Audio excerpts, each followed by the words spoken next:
లూకా సువార్త 23వ అధ్యాయం. లూకా సువార్త 23వ అధ్యాయం.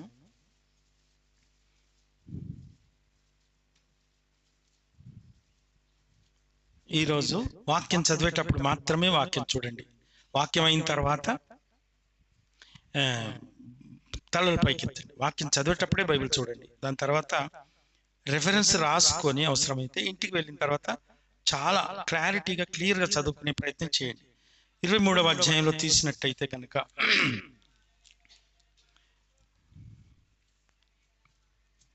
23వ అధ్యాయంలో అంతటా వారందరూ లేచి ఆయనను పిలాతు వద్దకు తీసుకుని పోయి, ఇతడు మా జనమును తిరగబడ ప్రేరేపించుచు కైసరునకు పన్నియవద్దనియు తానే క్రీస్తును ఒక రాజుననియు చెప్పగా మేము వింటిమని ఆయన మీద నేరం మోపసాగిరి. ఇప్పుడు మనము గ్రహించాల్సినటువంటి మాట, నేను ఇప్పుడు చెప్పేది ఏంటంటే, యేసుక్రీస్తు శిలువ మరణానికి ముందు జరిగినటువంటి సంఘటనను మీకు వివరించే ప్రయత్నం చేస్తున్నాను. మళ్ళీ చెప్తున్నాను, యేసు ప్రభు శిలువ మరణానికి వెళ్లే ముందు జరిగినటువంటి తీర్పు గురించి, మరి ఆయన యొక్క శిలువ మరణాన్ని గురించి చెప్తున్నాను. అంతేకాకుండా ఇక్కడ ఉన్నటువంటి మీరందరూ కూడాను చాలా వరకు ఇది చాలా దేవునిలో ఎంతో కాలం క్రింద కట్టబడినటువంటి సంఘం కాబట్టి నేను ఇక్కడికి వచ్చి చెప్పడం నిజంగా నా అదృష్టంగా భావిస్తాను. ఇక్కడ సంఘస్థులు అన్నట్టే ఉంటారు, కానీ వాళ్ళు పాస్టర్ల లెవెల్లో ఉన్నటువంటి వాళ్ళు ఉన్నారు. వాళ్ళకి మంచి బైబిల్ జ్ఞానం ఉన్నది అనేది నేను నమ్ముతున్నాను. బైబిల్ స్త్రీలు కూడా ఉన్నారు. అయితే ఆ రోజులలో యేసు ప్రభు కాలములో ఏ రకాలైనటువంటి, యేసు ప్రభు కాలానికి ముందు కూడా కొన్ని కాలాలలో యూదులకు జరిగేటటువంటి శిక్షలు ఎన్ని ఉన్నాయి? మీకు ఏమైనా ఐడియా ఉందా? ఏ రకాలైన శిక్షలు ఉన్నాయి? నా ప్రశ్న అయిపోయింది, జవాబులు ఇస్తలేరు. ఆ రోజులలో ఎన్నెన్ని రకాలైన శిక్షలు ఉండేవి? రాళ్లతో కొట్టి చంపేవాళ్ళు. Very good. నేను అందుకే చెప్పిన కదా సీనియర్ సంఘం అని. రాళ్లతో కొట్టి చంపేవాళ్ళు. ఉదాహరణకి ఎవరు వాళ్ళు? స్టెఫెను. ఇంకా వ్యభిచారంతో పట్టబడినటువంటి స్త్రీ, పాపం చేసినటువంటి స్త్రీ, అంతే కదా. ఇంకా వేరే పనిష్మెంట్ చెప్పండి. దాన్ని ఏమన్నారు? రంపములతో కోయబడటం. Very good. మేజర్గా ఇంకా చెప్పండి. సిలువ వేయబడటం. నేను అది చెప్పడానికి కోసం ఇంత ప్రయత్నం చేస్తున్నా. సిలువ శిక్ష అనేది కూడా ఒకటి ఉండే. ఇంకా సింహము బోనుల్లో వేయటం శిక్ష. ఇంకా అగ్నిగుండంలో వేయడం ఇంకో శిక్ష. చెరసాలలో వేయబడటం సాలిక. నేను ఇవన్నీ ఎందుకు చెప్పినానంటే, ఒక్కొక్క దశ అగ్నిగుండం అంటే షడ్రక్ మెషక్ అబేద్నెగోలు ఇలాంటివన్నీ తెలుస్తాయి. అయితే శిలువ మరణం గురించి ఇప్పుడు చెప్పడానికి నేను ప్రయత్నం చేస్తున్నాను. ఇప్పుడు మనం చూస్తే కనుక యేసు ప్రభువును పిలాతు వద్దకు తీసుకొని వచ్చి, ఈయన పన్నీయవద్దని, నేనే రాజనియో ఈయన చెప్తున్నాడు కాబట్టి, ఈయన పెద్ద నేరాలు చేస్తున్నాడు, ఈయనను శిక్షించండి అని పిలాతు వద్దకు ప్రధాన యాజకులు, యూదులు వాళ్ళందరూ వచ్చి చెప్పినప్పుడు నేరము మోపు ఎక్కడో మీకు వాక్యం చూసినట్లయితే కనుక పన్ను ఇయ్యవద్దని యేసు ప్రభు ఎక్కడ చెప్పలేదు. కైసరుకు దేవునికి ఇయ్యండి అనే మాట చెప్పిండు కాబట్టి ఇది లేదు. తర్వాత అక్కడ 4వ వచనం చదువుతున్నాను. పిలాతు ప్రధాన యాజకులతోనూ జన సమూహములతోనూ ఈ మనిషినందు నాకు ఏ నేరము కనబడలేదనెను. మనము గ్రహించాల్సిన మాట ఏంటంటే, పిలాతు ద్వారా యేసు ప్రభు నీతిమంతుడు, పరిశుద్ధుడు, ఏ నేరం చేయలేదు అనేటటువంటి సాక్ష్యము ఇవ్వబడటం జరిగింది. అక్కడి నుంచి హేరోదు రాజు వద్దకు వెళ్ళడం జరిగింది. ఈయన దగ్గర ఏ నేరము లేదని, అంతేకాకుండా హేరోదునకు కూడా కనబడలేదు అనే మాట చెప్పిన తర్వాత హేరోదు నుంచి తిరిగి పిలాతు దగ్గరకు వచ్చినాడు. వచ్చిన తర్వాత జరిగినటువంటి ఈ యొక్క మరణం గురించి, శిలువ మరణం గురించిన శిక్ష గురించినటువంటి మాట మనం చూస్తాం. అక్కడ ఏంటంటే, హేరోదునకు కనబడలేదు, ఇదిగో మరణమునకు తగినది ఏది ఇతడు చేయలేదు, కాబట్టి నేను ఇతనిని శిక్షించి విడుదల చేయుదునని. ఒక్క మాట వినండి. ఈయన మరణము శిక్ష పడేంతగా ఏ నేరము ఈయన చేయలేదు, కాకపోతే ఈయనను నేను మందలించి విడిచిపెడతా అని మాట చెప్పినప్పుడు, మందలించి విడిచిపెడతానంటే ఏమన్నట్టు, ఇంకొకసారి ఇలాంటివి చేయకు, వారి కోరిన ఏదో చేయకబ్బా, ఇక నువ్వు వెళ్ళిపో అని చెప్తానని పిలాతు అన్నప్పుడు, పిలాతుకు ఆయన భార్య చెప్పిన మాట గుర్తున్నది అందరికీ. ఏమన్నది? ఆయన నీతిమంతుడు, ఆయన తీర్పు తీర్చేటప్పుడు నువ్వు జాగ్రత్త అనే మాట పిలాతు మైండ్లో కూడా ఉన్నది. ఏమో ఈయన నీతిమంతుడు, ఈయనని ఏమన్నా నేను చేస్తే మంచిది కాదు అనే మాట ఆయన కూడా చెప్తాడు. కాబట్టి ఆయన చెప్పి మాట ఏంటంటే, ఈయన దగ్గర ఏ నేరము నాకు కనబడటం లేదు, 3 సార్లు 4 సార్లు ఆయన మీద ఆయన ఒక జడ్జిమెంట్ ఇచ్చినట్టు చూస్తాము, ఈయన ఏ నేరం చేయలేదు అన్న తర్వాత ఇక నేను ప్రాముఖ్యమైన మాటకు వస్తున్నాను. మరణమునకు తగినది ఏది చేయలేదు కాబట్టి నేను ఇతన్ని శిక్షించి విడుదల చేయుదునని వారితో చెప్పగా, వారందరూ వీనిని చంపివేసి మాకు బరబ్బను విడుదల చేయమని ఏకగ్రీవముగా కేకలు వేసిరి. బరబ్బాకిని క్రీస్తుకు మధ్యలో ఉన్నటువంటి వ్యత్యాసము మనం ఒకసారి చూసినట్టయితే, బరబ్బ వీడు పట్టణంలో జరిగించిన ఒక అల్లరి నిమిత్తమును నరహత్య నిమిత్తమును చెరసాలలో వేయబడిన వాడు. బరబ్బాను చూసినట్టయితే గనక ఈయన నరహత్య చేసినటువంటి హంతకుడు, అల్లల్లో పాల్గొన్నాడు కాబట్టి ఆల్రెడీ శిక్షలో పాల్గొన్నాడు. ఆయనను మరి అక్కడ జైల్లో పెట్టినట్టుగా మనం చూస్తాము, ఉన్నాడు. అయితే అక్కడ మాట ఒకటేందంటే, యేసుక్రీస్తు ఇక్కడ మనం చూస్తే ఏ నేరం చేయలేదు అనే మాట, నిర్దోషిగా నిలబడ్డాడు. బరబ్బా మాత్రం పక్కా దోషిగా నిర్ధారించబడిన తర్వాత ఆయన శిక్షను అనుభవిస్తున్నట్టుగా మనం చూస్తాము. ఇక్కడ మనం చూసే మాట ఒకటి ఏంటంటే, పక్కాగా బరబ్బాను విడుదల చేయండి, యేసు ప్రభును సిలువ వేయండి అనే మాట చెప్తున్నాడు.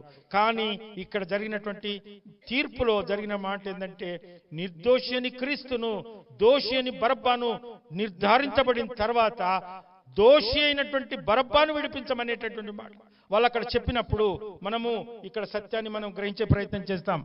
వేయబడిన వాడు పిలాతు యేసును విడుదల చేయగోరి వారితో తిరిగి మాట్లాడినను వారు వీనిని సిలువ వేయమని కేకలు వేసి, 3వ మారు అతడు ఎందుకు, ఇతడు ఏ దుష్కార్యం చేసనిత్యనందు మరణమునకు తగిన నేరమేమియో నాకు అగుపడలేదు గనుక అయితే నేను శిక్షించి విడుదల చేతునని వారితో చెప్పాను. అయితే వారు ఒకే పట్టుగా పెద్ద కేకలు వేసి వీనిని సిలువమేమని అడగగా వారి కేకలే గెలిచాను. కాగా వారు అడిగినట్టే జరగవలెనని పిలాతు తీర్పు తీర్చి, నరహత్య నిమిత్తమును అల్లరి నిమిత్తమును చెరసాలలో వేయబడిన వారిని వారు అడిగినట్టు వారికి విడుదల చేసి యేసును వారికి ఇష్టం వచ్చినట్లుగా చేయటకు వారికి అప్పగించాను. ఇక్కడ ఈ మాట నేను చెప్పే ప్రయత్నం చేస్తున్నాను, దయచేసి అర్థం చేసుకోవడానికి ప్రయత్నం చేయండి. ఇది మాట ఒకటి ఏంటంటే, మనము బాగా గ్రహించాల్సిన మాట ఏంటంటే, ఇక్కడ నిర్దోషికి శిక్ష వేయబడతా ఉంది, దోషికి విడుదల జరుగుతూ ఉంది. ఈ సత్యాన్ని మనం గ్రహించినట్టయితే ఒకసారి మనము మన గ్రామాలలో, మన పంచాయతీలలో జరిగే మాటలు చూసినట్టయితే, ఇక్కడ చాలా మందికి అనుభవపూర్వకంగా ఉన్నటువంటి మాటలు. చాలా పంచాయతీలలో ఎవరు గెలుస్తారు చెప్పండి? తప్పు చేసిన వాళ్ళ, తప్పు చేయని వాళ్ళ? చెప్పండి. దాదాపు తప్పు చేయనోళ్ళే శిక్ష పడుతూ ఉంది. ఎంత మొత్తుకున్నా కానీ తప్పు చేయనోళ్ళకే శిక్ష పడుతూ ఉంది. నాకు తెలిసినటువంటి ఒక వ్యక్తి చాలా ఆ ఇష్యూలో నేరమేమీ చేయలేనటువంటి వ్యక్తి కోర్టు కేసు ఎక్కిన తర్వాత అక్కడ జరిగిన మాట ఏంటంటే, ఇది చెప్తా వినండి. ఆయనకు జరిగినటువంటి మాట ఏంటంటే, ఆయనకే అన్యాయం జరిగింది. ఆయన ఇల్లు ఇవ్వాల్సి వచ్చింది, ఆయన ఆస్తి ఇచ్చుకోవాల్సి వచ్చింది, ఇంకా మానసికంగా చాలా ఇబ్బందులు పడుతున్నాడు. వాస్తవంగా ఆయన నిర్దోషి. ఆయన బంధువులు అటువంటి వాళ్ళు బాగా ఇబ్బందులు పెట్టి ఆయనను చాలా అన్యాయానికి గురి చేసినట్టుగా చూస్తాం. ఇక్కడ మనం చూసినట్టయితే బరబ్బాను విడుదల చేయటం, యేసుక్రీస్తుకు శిక్ష వేయటం ఎంత భయంకరమైనటువంటి సత్యం అంటే అక్కడ జరిగినటువంటి పరిస్థితి అది. కాబట్టి మనము గ్రహించినట్టయితే ఒక్కసారి మరి మనము ఆలోచిస్తాం, ఏదంటే ఎన్నిసార్లు చెప్పినా కానీ పిలాతు ఎంత అర్థం చేయడానికి ప్రయత్నం చేసినా కానీ సిలువ యేసు ప్రభువును వేయాల్సిందే అనే మాట చెప్పినప్పుడు ఆయన సిలువ వెళ్తున్నాడు, సిలువ శిక్ష కోసం సిద్ధపడి అక్కడ వెళ్తున్నాడు. భయంకరమైనటువంటి మరి దెబ్బలు, అవమానాలు ఎన్నో జరగాల్సినది. ఆ శిలువ మరణానికి, ఆ శిలువ మరణం ఆలోచించినట్లయితే శిలువ పైన నేరస్తుని యొక్క అడ్రస్ రాయటం జరుగుతుంది. అంతవరకు ఆయన శిలువ మోసుకొని వెళ్ళాల్సి వస్తుంది. చనిపోయేంత వరకు కూడా శిలువ మీద ఉండాలి. ఆ పనిష్మెంట్ అనేది అంత భయంకరమైంది. కాబట్టి ఆ శిక్షకు వెళ్తున్నాడు యేసు ప్రభు. ఇటువైపు బరబ్బా వెళ్తున్నాడు. నేను మాట్లాడేదంతా ఈరోజు బరబ్బా గురించి మాట్లాడుతున్నాను. బరబ్బా ఇంటికి వెళ్ళేటప్పుడు మంచిగా ఆలోచన చేసి చెప్పండి. జరా ఫ్యాన్ వచ్చింది కాబట్టి జవాబు ఇవ్వండి. బరబ్బా ఇంటికి వెళ్ళేటప్పుడు బరబ్బా మనసులో ఏమి ఆలోచన వచ్చి ఉండవచ్చు? నా ప్రశ్న అర్థమైందా లేదా? ఇట్లా ఫేసులు పెట్టకండి, భయంకరమైన ఫేసులు. ఇట్లా ఏదంటే అర్థమైనట్టే ఫేసులు ఉంటాయి కానీ జవాబు ఇయ్యరు. ఇంటికి వెళ్ళేటప్పుడు నిర్దోషి అయిన క్రీస్తు శిలువ మరణానికి అప్పగించబడి శిలువ కొరకు మరణ శిక్ష కొరకు ఆయన వెళ్తున్నాడు. మరణ శిక్ష పడవలసినటువంటి బరబ్బా ఇంటికి వెళ్తున్నాడు. ఇంటికి వెళ్ళేటప్పుడు బరబ్బా మైండ్లో ఏ మాటలు ఆలోచిస్తుండవచ్చు?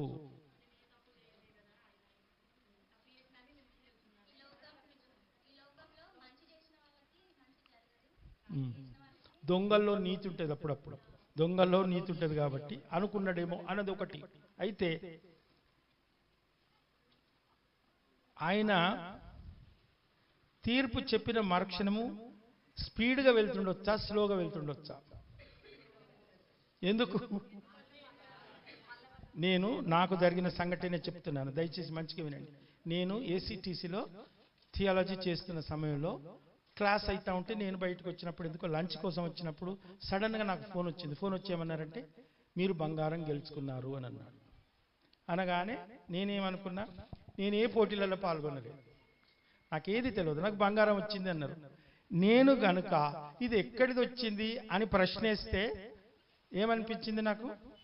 ఈ ప్రశ్నిస్తే కనుక ఉన్నది వచ్చిన బంగారం పోతే గిఫ్టే పోతుంది కావచ్చు నా బ్యాంక్. అట్లనా, చాలా థ్యాంక్స్ అండి అన్న. బరబ్బా వెళ్ళేటప్పుడు కూడా ఎందుకు స్పీడ్గా వెళ్ళిండొచ్చు? తప్పిదారి పిలాతుకి ఏదన్నా మైండ్ మార్చి మళ్ళా పిలుస్తాడేమో అనే భయానికి స్పీడ్గా పోయిండొచ్చు, నేను ప్రశ్న అడగనట్టుగానే. అంతే కదా? సో ఓకే, స్పీడ్గా పోయేటప్పుడు చాలా దూరం పోయినాక ఇక ఆయన విలువలేడు, పనిష్మెంట్ ఖరారు అయిపోయింది, ఏం కాదనుకున్నప్పుడు ఆయన మైండ్లో వచ్చిన మాట ఏది కావచ్చు అని అంటే, ఇప్పుడు చెప్పండి. మంచి మీరు ఎవరు మాట్లాడొద్దా? పురుషులు మాట్లాడండి సార్ ప్లీజ్. బరబ్బా గురించే కదా, బరబ్బా స్త్రీ గురించి చెప్పండి. ఏమనుకుంటుండొచ్చు?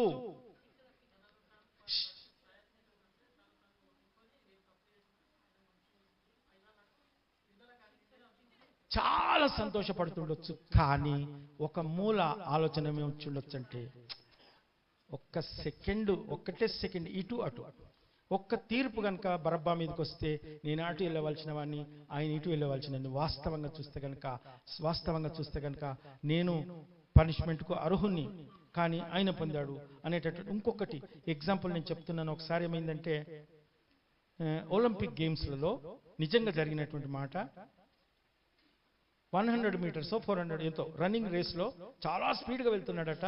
వెళ్ళేటటువంటి క్రమంలో ఫస్ట్ వచ్చేటైనా కన్ఫర్మ్ అయిపోయింది, ఇక చాలా దూరం వెళ్తున్నాడు.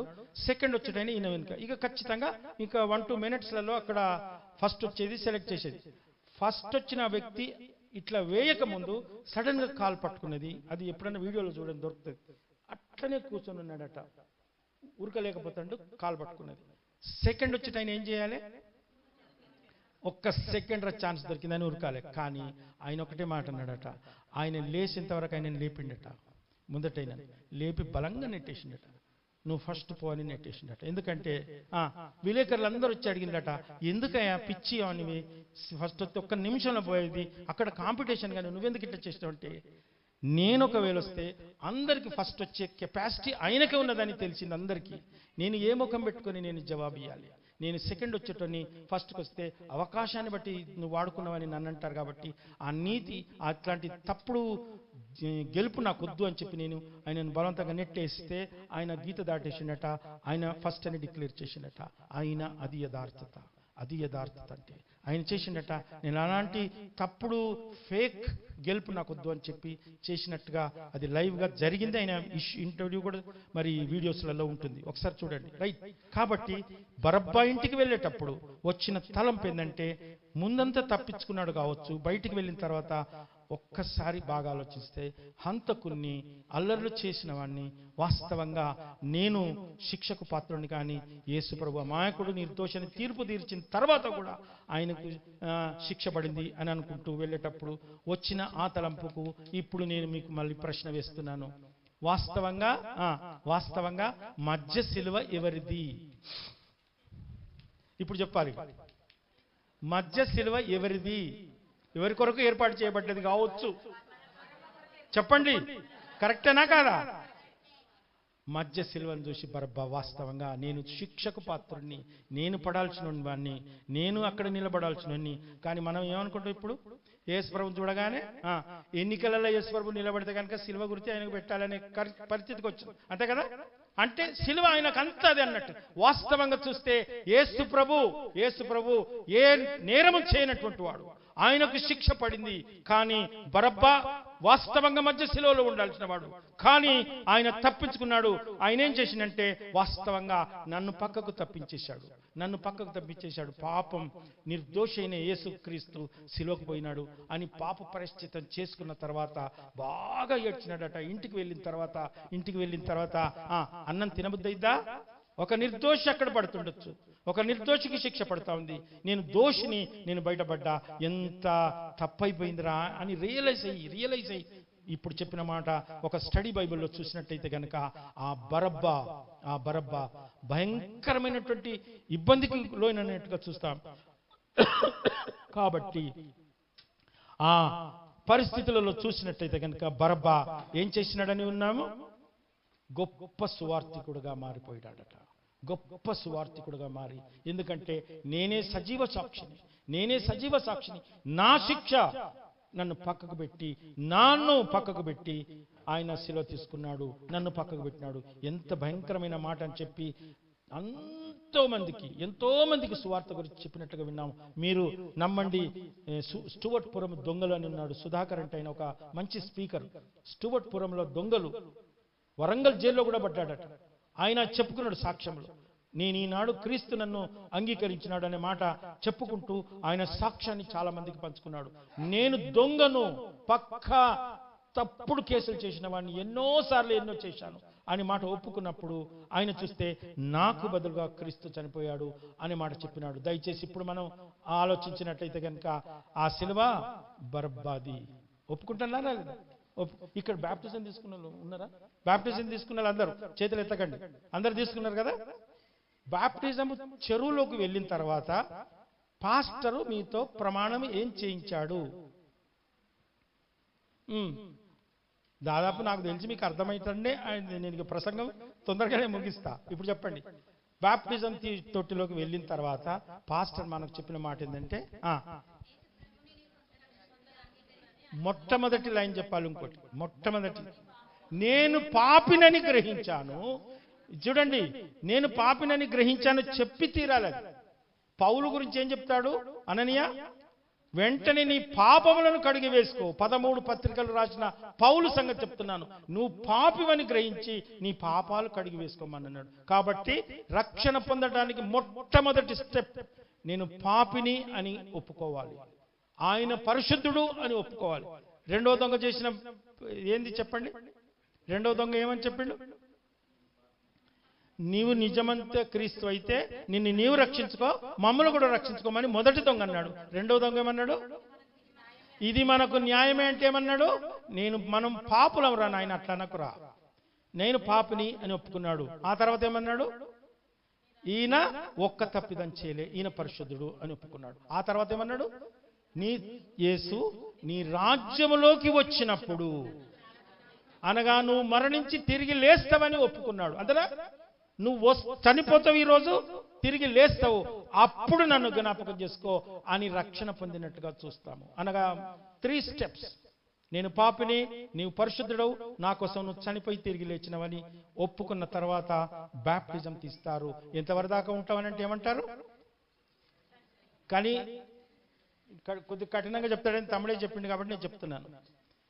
నేను ఒక పాస్టరు బాప్టిజం తీసేటప్పుడు నేను పక్కకే ఉండి ఏమనుకుంటానంటే, ఏమేం చెప్తాడినా, ఎట్లా బాప్టిజం తీస్తాడని నేను పక్కకున్నా. ఏమని చెప్పిండంటే, నువ్వు పాపమని గ్రహించి యేసు ప్రభు నీ కొరకు చనిపోయి తిరిగి లేచి నేను ఒప్పుకుంటున్నావా? అంటూ ఆ తర్వాత ఏంది? ఎప్పటిదాకా నువ్వు ఇది యేసు ప్రభును ఎవరైనా డబ్బు ఇచ్చినా ఏదన్నా ఇస్తే మరి మళ్ళీ పోతావా మతం, మళ్ళీ వేరే యేసు ప్రభుని విడిచిపెడతావు అంటే ఏమంటాడు? విడిచిపెట్టానంటాడు. తర్వాత ఏమంటాడు? ఎప్పటిదాకా ఉంటావు అంటే చచ్చేదాకా. ఈ రెండు బాగా కంటతా. ఏదైనా నిత్య బోను చచ్చేదాకా నేను ఉంటా. కానీ నేను పాపిననే మాట వాళ్ళతోనే చెప్పిస్తారా? అసలు ఎవరు చెప్పాలి? పాస్టర్ చెప్పాలన్నా పాపా? కానీ మొత్తం ఆయన చెప్పించి లాస్ట్కు ఇవో 4-5 ఊళ్ళు నేర్చుకుంటారు. నువ్వు పాప అనుగ్రహిస్తానంటే ఇప్పుడు దేవుడు నీ కోసం చనిపోయి మూడోది ఏంటంటే ఎప్పటిదాకా ఉంటావు అంటే చచ్చిపోయేదాకా. అదొకటి జాగా కంటత ఇది అయింది.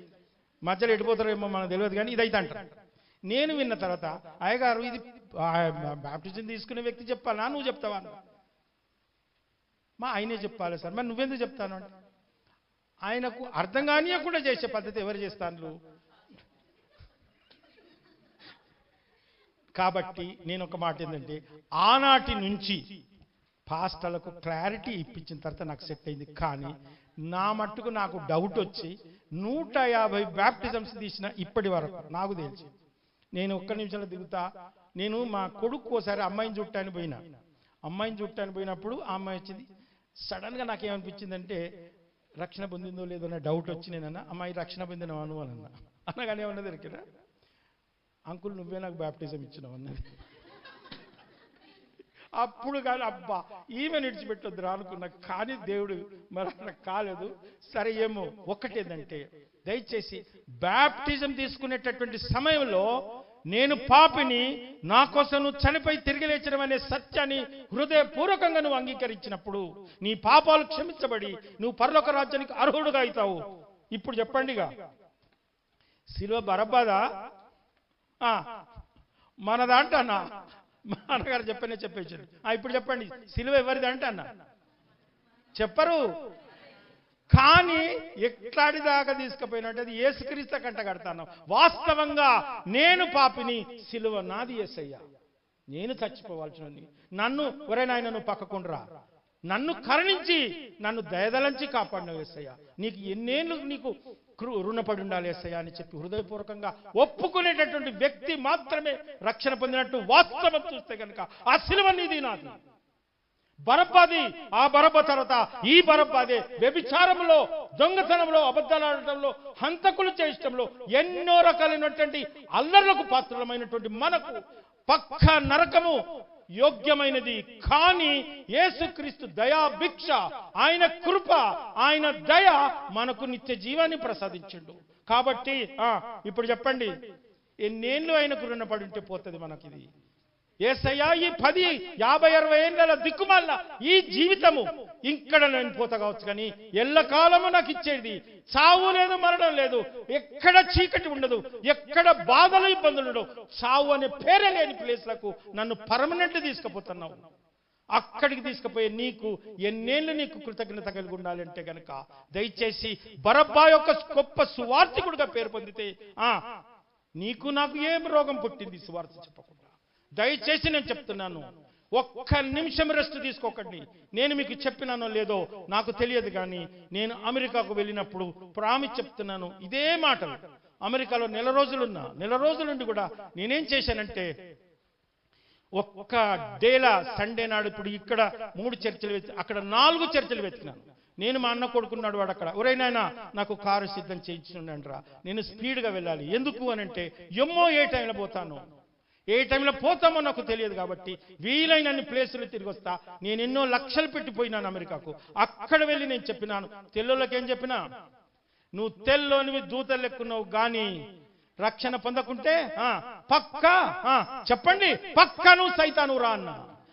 మిషనరీలు అమెరికా నుంచి వచ్చిండు, ఈకా నుంచి ఇండియా నుంచి మిషనరీలు వెళ్ళాలిరా, అమెరికాకు వెళ్ళి తీరుతాము. ఎందుకంటే క్రీస్తు మాకు చెప్పిండు, క్రీస్తు మాకు అర్థమైండు. మేము ఉండలేము ఇంటికాడ వట్టిగా ఉండలేము. కాబట్టి 100% ఇక నుంచి మిషనరీలు నల్లోళ్ళు మీకు వస్తారా, తెల్లోళ్ళు మాకు వచ్చిండు. ఇక్కడ నుంచి నల్లోళ్ళు పోవాలన్నా వద్దా? వట్టిపల్లి నుంచి మిషనరీలు ఉండాలన్నా వద్దా? పక్కా ఉండాలి. ఇది మిషనరీ గ్రామం, మిషనరీల పుట్టిల్లు ఇది. కాబట్టి ఇక్కడి నుంచి మిషనరీలు వెళ్ళాలి. ఇక్కడి నుంచి మిషనరీలు వెళ్ళి రక్షణ సువార్తను చెప్పి గొప్ప దైవజనులుగా మీరు మారాలి, గొప్ప సువార్థికులుగా మారాలి. ఎందుకంటే బరబ్బా ఆయన యొక్క పశ్చాత్తాప జీవితము, ఆ పశ్చాత్తాప జీవితాన్ని మనం అర్థం చేసుకున్నట్టయితే కనుక ఆయనకు శిలువ ఎలా ఆపాదించబడిందో మనకు కూడా శిలువ ఆపాదించబడింది. కాబట్టి ఆ శిలువ ప్రయాసము మన నుంచి తీసేసి ఒక అమాయకుడైన క్రీస్తు ఆయన పుణ్య రక్తం ద్వారా మనకు పాప క్షమాపణను దయచేసిండు. కాబట్టి దయచేసి విన్న మనము, రక్షణ హృదయపూర్వకంగా మనం క్రీస్తును అంగీకరించిన మనము చెప్పకుండా ఉండలేము. చెప్పకుండా ఉంటానంటే, సువార్త చెప్పకుండా ఉంటానంటే నీకు అర్థమన్న కాకపోవాలి, సైతానన్న నిన్ను వాడుకుంటున్నాలి. నీకు సువార్త రక్షణ సరిగ్గా అర్థమైనోడు ఎవడు ఉండలేడు. మీకు తెలుసో లేదో, రేడియం ఎలిమెంట్ తెలుసు కదా, కెమిస్ట్రీ చదివిన వాళ్ళకి రేడియం ఎలిమెంట్ ఉంటుంది. రేడియం ఎలిమెంట్ అక్కడ ఎక్కడ పెట్టినా దాని నుంచి రేస్ పోతూనే ఉంటాయి. అది అరిగిపోయి నష్టమైపోయే వరకు దాని నుంచి రేస్ పోతూనే ఉంటుంది. దాన్ని కాలబెట్టాల్సిన పని లేదు. రేడియం పెడితే ఆటోమేటిక్గా దాని నుంచి రేస్ వస్తాయి. రక్షణ పొందిన వాళ్ళు వట్టిగా ఉండలేరు. ఇది నేను రాసిస్తున్నా. మీరు రక్షణ అర్థం కాక నన్ను ఉండాలి, లేదా సాతాను చేతులలో మీరు వాడబడనన్ను ఉండాలి. ఇక్కడికి వచ్చిన తర్వాత మీరు సిద్ధపడి బయటికి వెళ్ళకపోతే, నేనంటున్నాను, ఒక్క పాస్టర్ కాదు, పాస్టర్ కూడా ఒకప్పుడు విశ్వాసే. నేను అక్కడ కూర్చున్నోని, నాకు బైబిల్ అంటే అవసరమే లేదనుకున్నోని, బైబిల్ని వెనుక జేబులో పెట్టుకొని తిరిగేటోని, అలాంటి స్థితిలో ఉన్న నన్ను దేవుడు అరే ఈడు పనికి వచ్చేటట్టున్నాడు అనుకుని నన్ను పనికొచ్చి నన్ను ఈనాడు వాడుకుంటున్నాడంటే మీరు నమ్మండి. నాకు భాషలు లేవు, ఇంగ్లీష్ నాకు మొన్న అంత ఫ్లూయెన్సీ రాదు, ఇంగ్లీష్లోకి మాట్లాడాలంటే అంత ఫ్లూయెన్సీ నాకు లేదు. నేను కరెక్ట్ చెప్పలేను, just try to understand my meaning అని చెప్పాను. నా భావాన్ని అర్థం చేసుకోండి. Don't go for the my language అన్నాను, don't go for my grammatical mistakes అని అన్నాను, చెప్పి భావం చెప్పాను. మీరు నమ్మండి, నా మొబైల్లో ఉన్నది.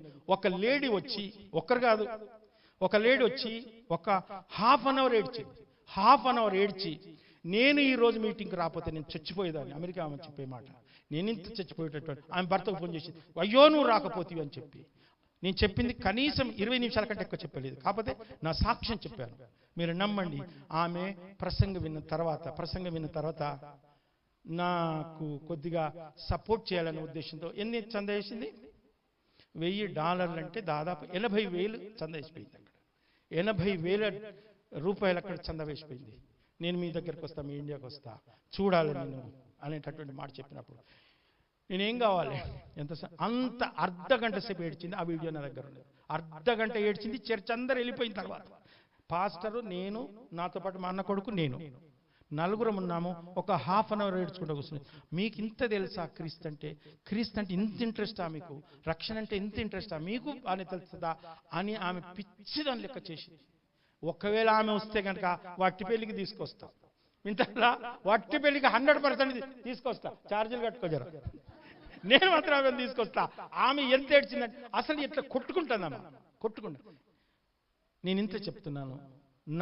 నాకు నేను ఈ నెల 30వ తారీఖు నాడు దాదాపు కొద్ది ఖర్చు పెట్టుకొని నేపాల్ వెళ్తున్నాను.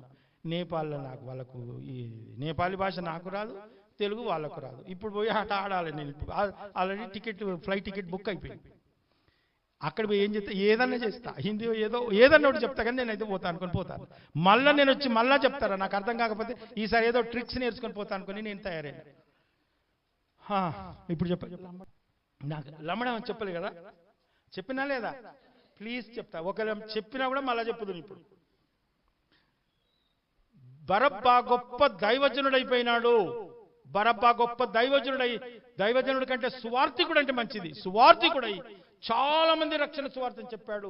ఈనాడు రక్షణ పొందిన నీవు నేను చాలా మంది రక్షణ పొందడానికి చేస్తాం. దయచేసి ఒక జరిగినటువంటి సంఘటన, ఒక దైవజనుడు మీరు వినుండొచ్చు కావచ్చు, కానీ నేను చెప్తున్నాను. ఒక స్థలంలో సువార్త అంతా చెప్పినారట. సువార్త అంతా ఊరంతా తిరిగి కరపత్రాలన్నీ పంచి రిటర్న్ వచ్చి అయిపోయినాక ఛాయో గియో తాగి వాళ్ళ చాపలు, కరపత్ర డబ్బాలు అన్ని, మైకులన్నీ పెట్టుకుంటానట. పెట్టుకున్న క్రమంలో అక్కడికి ఒక లంబడామి వచ్చిందట. లంబడామి వచ్చి ఏమన్నదటంటే, వింటలేరా, లంబడామి వచ్చి అన్నదట, సార్ యేసు ప్రభువుని నమ్మకుంటే పరలోక రాజ్యం లేదా అంటే, ఈయనకేమైతే చెప్పండి, సువార్తికి చెప్పిన వాళ్ళకు అబ్బా ఎన్నిటికి ఒక్కమని వచ్చిందిరా, ఎంతమంది వచ్చినా వినరా అని చెప్పి, అమ్మా అవునమ్మా యేసుప్రభుని నమ్మకుంటే పరలోక రాజ్యం లేదు. అయితే ప్రతి ఒక్కరు పాపైనా సరే, ప్రతి ఒక్కరు పాపి, ఆ పాపం నుంచి విడుదలంటే క్రీస్తే అని చెప్పినాడట. అన్ని చెప్పినాక చాలా సంతోషపడతాడట. ఎవరు సువార్త చేసిన వాళ్ళు. ఆమె ఇంకా ప్రశ్న వేస్తాను, సార్ ఇంకొక ప్రశ్న సార్ అన్నదట. అంటే ఏందమ్మా అని అంటే, అయితే పరలోక రాజ్యం పోవాలంటే క్రీస్తేనంటే చాలా హ్యాపీగా ఉన్నాడు. ఒక్క పాపి రక్షింపబడ్డది అని సంతోషపడతాడట. అన్న తర్వాత యేసు ప్రభు వచ్చి ఎంతకాలం అవుతుంది సార్ అన్నదట ఆమె. చెప్పండి మీరు, ఎంతకాలం అవుతుంది? 2025 సంవత్సరాలు దాటిపోయింది. ఆయనకేం సంతోషం అవుతుంది? అబ్బా ఒక్క ఆమె నన్ను ప్రశ్నలు ఎత్తుందంటే, అమ్మ చెప్పమ్మా ఇంకా చెప్పే తల్లి, ఏం కావాలి ఇంక చెప్పంటే, 2025 సంవత్సరాలు అయిందా, ఓకే అని సంతోషపడ్డ తర్వాత, మీరు నమ్ముకొని ఎంతకాలం అయిందట అన్నారు. ఓ నేను 10 ఏళ్ళు దాటిందమ్మా అన్నాడు. అర్థమైందా? 10 ఏళ్ళు దాటింది అన్నదా. యేసు ప్రభు వచ్చి 2000 దాటింది, నీకు తెలిసి 10 ఏళ్ళు దాటింది. మూడో ప్రశ్న మీకు అర్థమైండొచ్చు, ఇన్నేళ్ళు ఎక్కడ తెచ్చిండ్రా అన్నదట. అర్థమైందా లేదా?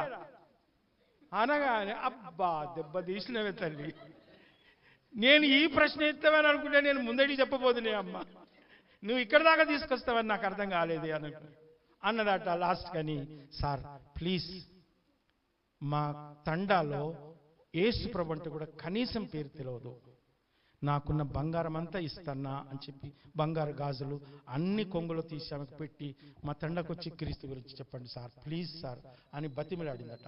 నేను ఒక్కటి మాట చెప్తున్నాను, క్రీస్తు తెలియనటువంటి స్థలాలు చాలా ఉన్నాయి, రక్షణ తెలియనటువంటి సంఘాలు చాలా ఉన్నాయి.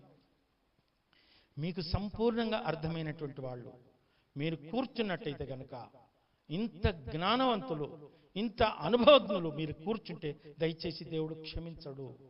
దయచేసి చెప్తున్నాను, దేవుడు క్షమించడు. మీ ఉద్యోగాల కోసము, మీ వ్యాపారాల కోసము, మీ చదువుల కోసము, ఇంకా ఏవే వాటికో మీరు బాగా ప్రయాసపడుతున్నారేమో, అవన్నీ ప్రయాసాలు వద్దు అని నేను అనడం లేదు. అవన్నీ చేయండి, నేనే చేస్తున్నాను, నేను కూడా చేసుకుంటాను. కాబట్టి నేను ఒకటే రిక్వెస్ట్ చేసేది ఏంటంటే, దేవుని కొరకు సమయాన్ని కేటాయించండి, దేవుని కొరకు సమయాన్ని కేటాయించండి. మీరు ఒక మాట, ఆ లంబడాం ఇచ్చినటువంటి ప్రశ్నకు జవాబిచ్చేటప్పుడు ముందుగా ఎంత సంతోషపడ్డాడో, కానీ చివరి ప్రశ్నకు మాత్రం చాలా పశ్చాత్తాపడినటువంటి ప్రశ్న అది. అయ్యో నిజంగా ఇంతకాలమైంది, కొద్ది కాలం ముందుంటే కనుక మరి నేను నరకం పోయేదాన్ని కదా అని మాట చెప్పినప్పుడు, నేను చెప్తున్నాను, మీ కుటుంబంలో, మీ బంధువులలో, దయచేసి చాలా మంది మీ స్నేహితులలో రక్షణ లేనటువంటి వాళ్ళు ఉంటారు. నేను ఈ మాట లాస్ట్ మొన్న నేను దసరాకు మా హిందూ ఫ్రెండ్ అయినటువంటి ఎస్ఐ సబ్ ఇన్స్పెక్టర్ ఇంటికి వెళ్ళాను. మాకు కనీసం 25 ఏళ్ళ నుంచి ఆయన క్రిస్మస్కి వస్తాడు, నేను దసరాకు పోతా. నేను దసరాకు పోవాలన్నా వద్దా? అంత ఫేస్లు ఎట్లా పెడతానంటే, దసరాకు పోతావు ఇంత పాస్టర్ అయింది అంటారా? పోవాలన్నా వద్దా? అతగడు రక్షింపబడాలన్నా వద్దా? అతడు రక్షింపబడాలన్నా వద్దా? మరి రక్షింపబడాలంటే నాకు స్నేహం ఉండాలన్నా వద్దా? కానీ అదృష్టం ఏంటంటే, పోగానే ఆయనకు వచ్చిన అలవాటు ఏంటంటే, మా ఇంటికి వచ్చినప్పుడు ఏం చెప్తా, అన్నం ఆడ పెడతా, ఇది పెడతా, తామసపులు ఇవన్నీ పెడతా. పెట్టిన తర్వాత, యేసు ప్రభువుని నమ్ముకోకుంటే పరలోక రాజ్యం లేదు, యేసు ప్రభువే నిజమైన దేవుడు, ఆయన పాపం, ఆయన రక్తంలో మన పాపాలను కడుక్కుంటేనే మోక్షము, అంతకంటే ఇంకోట్లేదు. ఇప్పుడు ప్రార్థన చేస్తాం యాదగిరి అంట అని ప్రార్థన చేసిన తర్వాత ఇప్పుడు దీని అంట. అయితే దసరాకు నేను పోయినప్పుడు పోగానే ఆయన ఎక్కడికి అలవాటు అయినట్టు, ఏమైంది చెప్పండి సార్, ప్రార్థన చేయి సార్.